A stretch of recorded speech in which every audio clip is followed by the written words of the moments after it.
Shabbat Shalom and welcome back to the East Northport Jewish Center Shabbat Supplementary video series. After our brief hiatus, I'm happy to be back here as your co-host, Hazzan Stephen Walvick, along with Rabbi Silverman, to bring you some Torah and Tefillah, some music and some drash with which to enhance your at-home Shabbat experience. We're going to jump right in with an Adon for Hanukkah that is coming up sooner than you might think.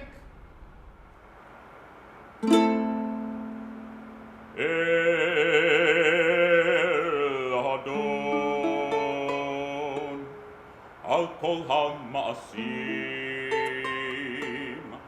baruch u'mvorach b'fi kol neshama v'od lo v'tovo malei olam da'atu tavuna sovavim oto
Vayishlach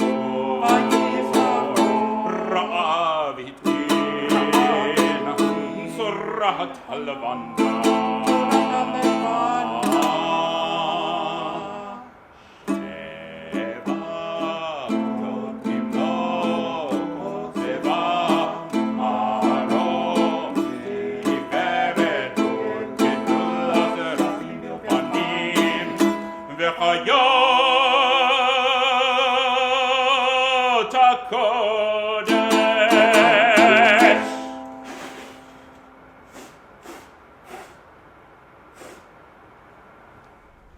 I thought it would be a worthwhile thing to read a little bit about the special episode in our, very dramatic episode in our Parsha, in which Yaakov faces his demons, as it were, wrestles with the angel of Esav, or with doubt and uncertainty, however you want to interpret it, and discuss that a little bit from the standpoint of both a poem and a sermon. I begin with chapter 32:20 and read to the end of the chapter. Baruch atah Adonai Eloheinu melech haolam asher קידשנו מצוותיו וציוונו לעסוק בדברי תורה. ויצב גם את השני, גם את השלישי, גם את כל ההולכים אחרי הדרים לאמור, כדבר הזה תדברון אל עשיו במוצאכם אותו, ואמרתם גם הנה עבדך יעקב אחרינו, כי אמר אכפר פניו, במנחה לכת לפניי, ואחרי כן אראה פניו, אולי יישא פניי, ותעבור המנחה על פניו, והוא לן בלילה הוא במחנה, ויקום בלילה הוא, ויקח את שתי נשיו ואת שתי שפחותיו ואת 11 ילדיו ויעבור את מעבר יבוק ויקחם ויעברם את הנחל ויעבר את השלו ויוותר יעקב לבדו ויאבק איש עמו עד עלות השחר וירא כי לא יכול לו ויגע בכף ירחו ותקע כף ירך יעקב בהירתקו עמו ויאמר שלחני כי עלה השחר ויאמר לו שלחך כי אם ברכתני ויאמר אליו מה שמך ויאמר יעקב ויאמר לא יעקב יאמר עוד שמך כי אם ישראל כי שרית עם אלוהים ועם אנשים ותוכל וישאל יעקב ויאמר אגיד נא שמך ויאמר למה זה תשאל לשמי ויברך אותו שם. This of course is following the acts of Jacob, who is very fearful of Esau, having to meet him after a very, very long time, being with Lavan, many, many years. Some say 20, some say 34, depending on how you compute the ages in various sources.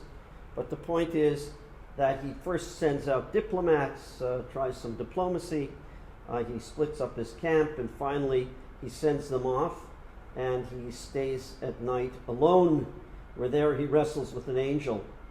The angel cannot overcome him. Somehow Yaakov is able to withstand the angel. The angel has to leave because it's dawned, and Yaakov insists that he not leave until he blesses Jacob. He says, what is your name? He says, it's Yaakov. He says, not longer, any longer, because you've wrestled with God. Sarita im Hashem v'yachalta, that you wrestled with God and with others, and you were able to vanquish them. So first, a poem based on this very interesting section that we read from the Torah, dramatic section in Vayishlach, and then a sermon. Esau seems mad at me still, for he's coming with 400 men. Diplomacy's results seem nil. Better split up my family then. I transported my family across the river. I went back and forth twice for my stuff, a third time for a few things to deliver, but at nightfall alone it was rough.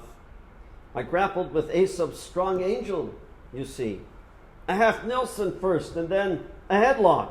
At dawn's first light, he asked for ID. I said Jacob from Abraham's stock. He said from now on it's Israel, because you have wrestled with God. But when I asked him for his name to tell, he told me that I ought not prod. The wrestling, no doubt, was with my own will to see through this difficult meeting, to bravely face that I might be killed, or the very least, get a big beating. I boldly proceeded with faith in my God. I hoped that we'd reconcile, and at our encounter, how very odd, my brother began to smile. Overcome by brotherly love, he fell upon my neck in embrace. In time his wrath had been given a shove, and in its place I found grace. An interesting aspect of this little section has to do with the very important phrase that happens there in the passage, Vayitar.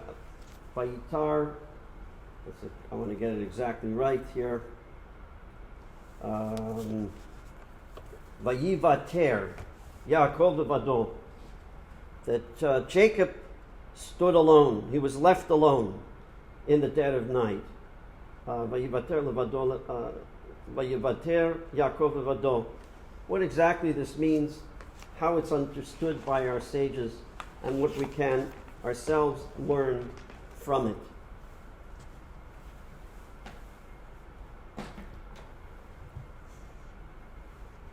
Standing alone on one's own 2 feet.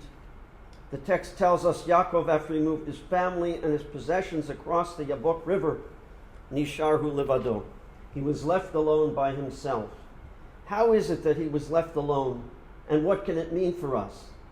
Rashi tells us, the Talmud's opinion, that he was left with some small items on the other side, and so he crossed over again to get them.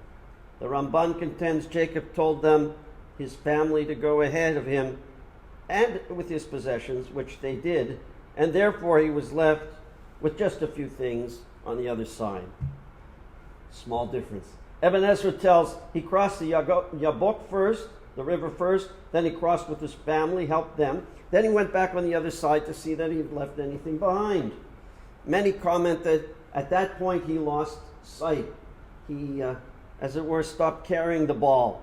He fixed his concentration on getting every little thing over the river, even more than he concentrated on his own family's safety and on himself, on his own safety, and that he was therefore no longer a shaliach mitzvah. He was no longer somebody who was a messenger of the mitzvah, journeying forward to inhabit Israel, and therefore no longer had the protection that a mitzvah carries with it. Another commentary says that Jacob insisted on bearing his distress in isolation from his family and from his community. And we know from the Mishnah where it says, Al tifrosh min hasibur, Pirkei Avot, that you shouldn't separate yourself from the community. It was then that he became vulnerable and was assaulted by the angel, maybe the angel of Esav, the angel of doubt and uncertainty. The Degel Machaneh Ephraim, however, another Hasidic commentary, a grandson of the Besht, boldly takes this passage in the opposite direction. Jacob was not vulnerable precisely because he stood alone. Jacob became less vulnerable when he stood alone. When he stands alone, he overcomes doubt and disbelief. What does he mean? The commentator begins with a statement, the ancient rabbis dealing with a passage of Deuteronomy where Moshe has said, Hashem hu ha'elokim ein od milvado. God is supreme. There is nothing but to be as alone. In other words, God alone is supreme. But his interpretation, God is made great by every one of us understanding that we were put on this planet in this particular moment and in this particular time for an imperative reason. That God's greatness is a result of our understanding that we have to be levado, that we have to in fact stand alone. Our individual existence, it's not random.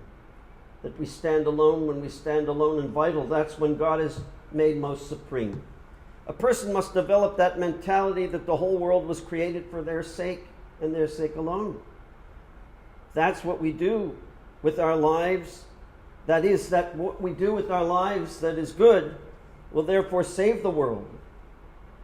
As no one is best designed more to do what each of us does than ourselves. And that's what we do. And that what we do in our lives that's wrong will, God forbid, destroy the world. In a word, our beliefs, our intentions, and most importantly, our actions are vital. The world depends on it. It hangs on it. When conceptions of one's instrumentality happen, there will be no doubts of how to act and what to do. You will be guided by far more from pleasing others and gratifying small needs. You'll be guided by knowing that your input shapes history, that it molds the present, and that it shapes the future. And that is the wrestling that Jacob did across the Yabok River on the other side in that dark and lonely night. He wrestled with small expectations and with petty fears. He wrestled with hesitation and with rationalization, like all of us do, until the process of that wrestling led to clarity. He became Israel, and he limped into the sunshine where there had been darkness, because he now knew that his role was a unique one that could not be shirked, that was crucial and vital to the world.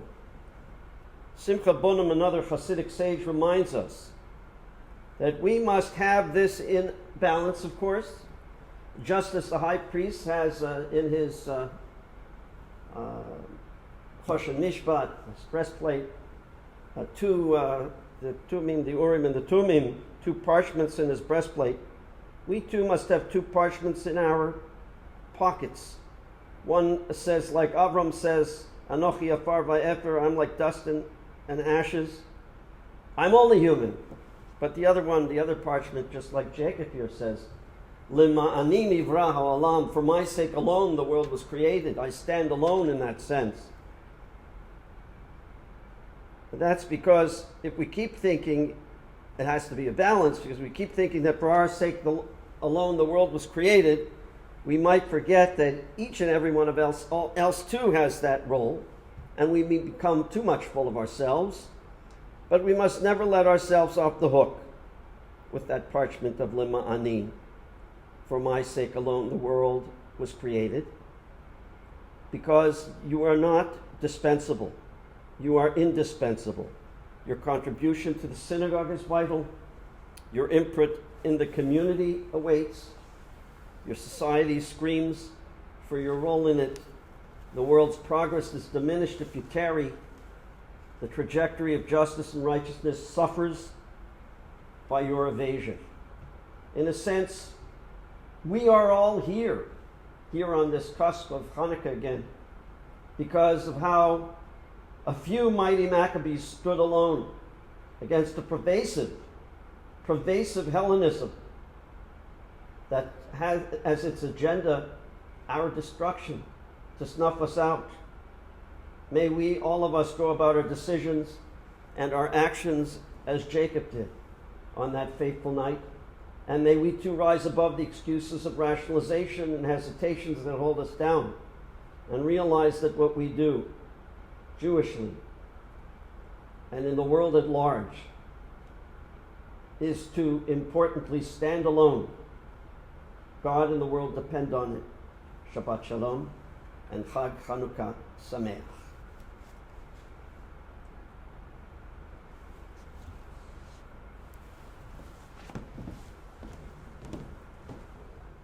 Yeshkach, Rabbi. So what's wrong with a little sibling rivalry? Well, it's all relative. Sorry.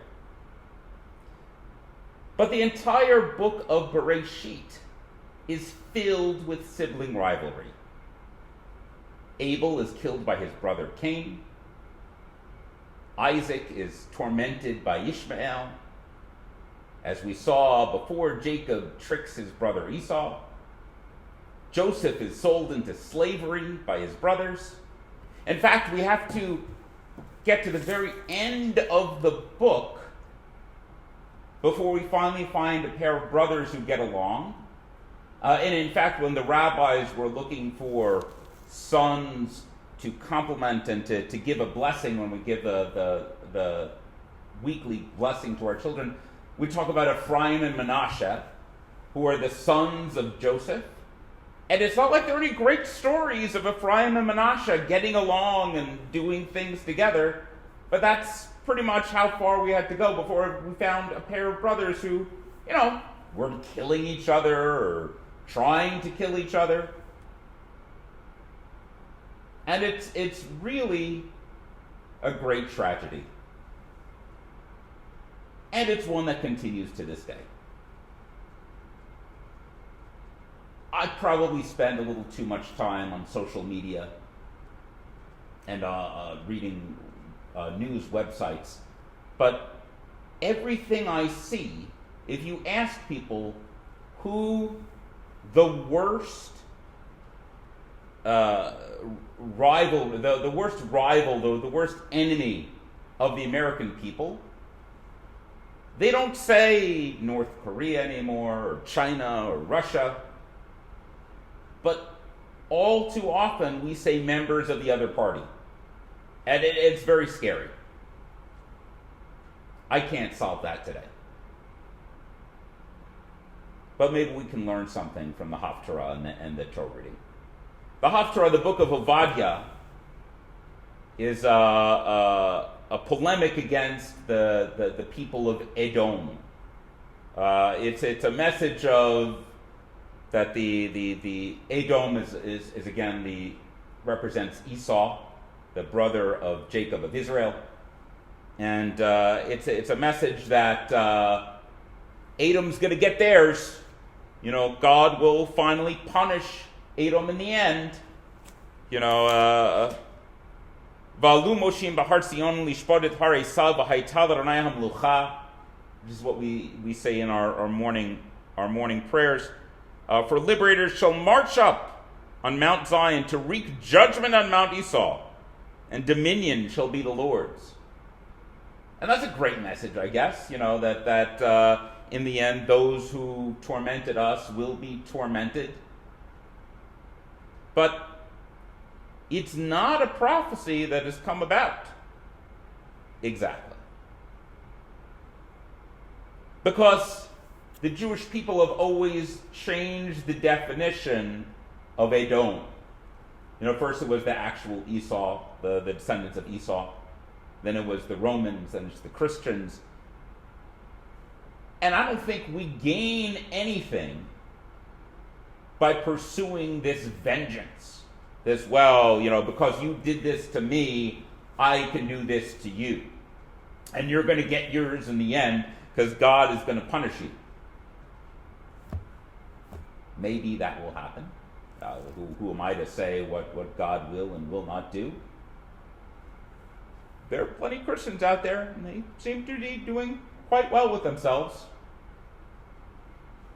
Plenty of Muslims, Hindus, Buddhists, plenty of Democrats, plenty of Republicans.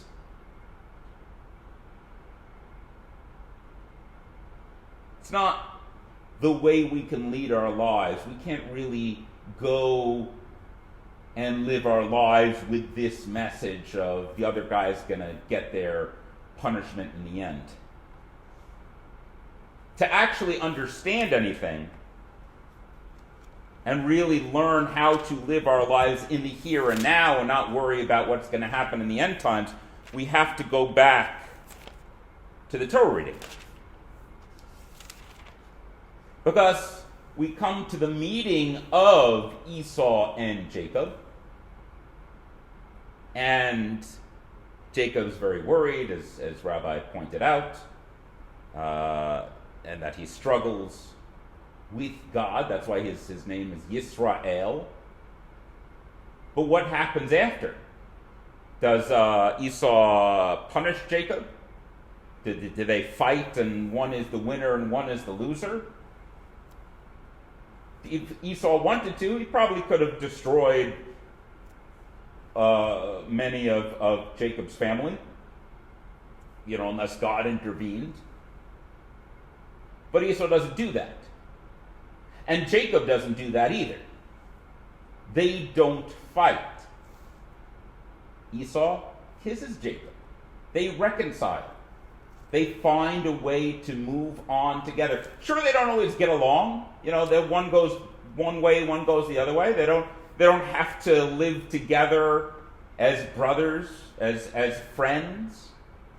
But they find a way to make space for each other and to tolerate each other. And maybe that's all we can achieve with those who we disagree with.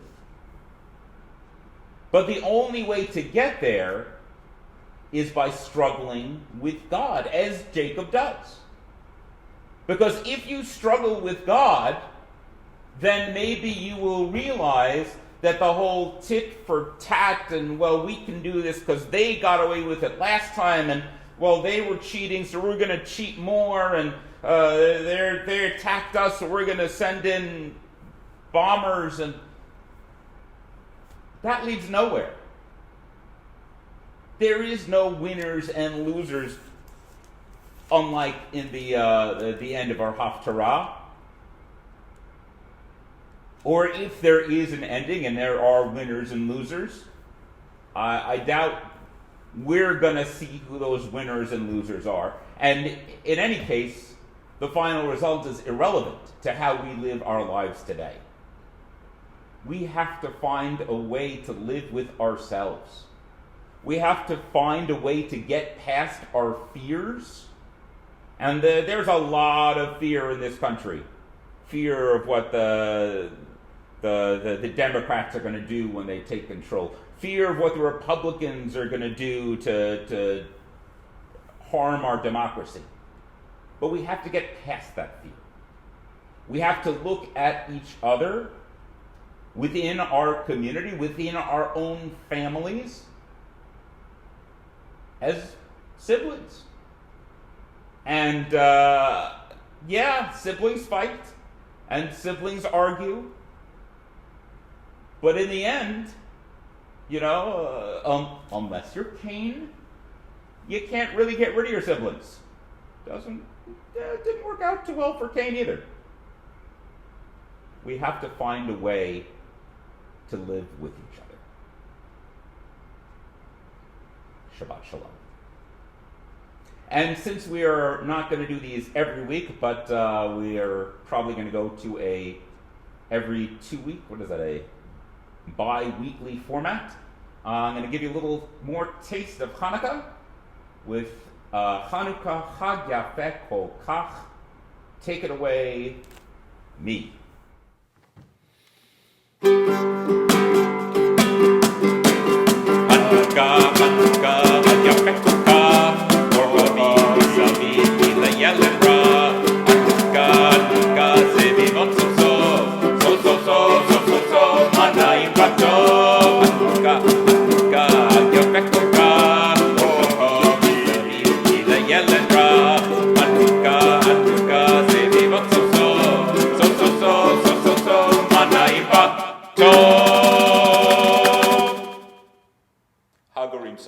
Happy Hanukkah!